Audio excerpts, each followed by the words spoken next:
যেইভাবে রুকু দিলে আমার আল্লাহ খুশি হইতো ওইভাবে রুকু দিতে পারো না, ভুল।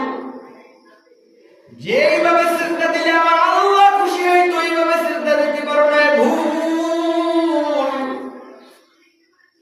যেইভাবে আমার আল্লাহর সামনে দাঁড়ায় কিরাত পড়লে আমার আল্লাহ খুশি হইতো ওইভাবে কিরাত পড়তে পারো না, ভুল। তোমার ভুলে বড়া জিন্দেগি নামাজ দিয়ে আল্লাহর কাছে কেমনে পেশ করবা বলো?